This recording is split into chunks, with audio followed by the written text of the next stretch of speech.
baa ayaguna in la wadaagaya baahiyahaas waxa ka mid ahaa Elxagar deegaanka Elxagar inuu u baahan yahay in iskuulka loo ballaariyo kale kow deegaanka Carracaso iskuul iyo xarun caafimaad midna ma leh in ayaguna loo sameeyo bay codsadeen waxaan ka qoray xildhibaanada deegaanka Dulweyne sidoo kale asaguna iskuul ma leh health boostna ma leh ama xarun caafimaadna ma leh iskuulna ma leh deegaanka Hayaanle ayuu xarun caafimaad ma leh iskuul way leedahay laakiin xarun caafimaad ma leh xarun caafimaad bay codsatay Jiriiban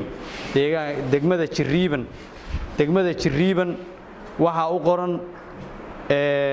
laami kow first priority kuwa dadka xilwaanada ay qoran waxa laami iyo sidoo kale suuq weyn in loo dhiso oo suuqaas oo ka kooban suuq hilibkii iyo qudaartii iyo dharkii aduu suuq weyn oo wax walba isugu jira degmada Jiriiban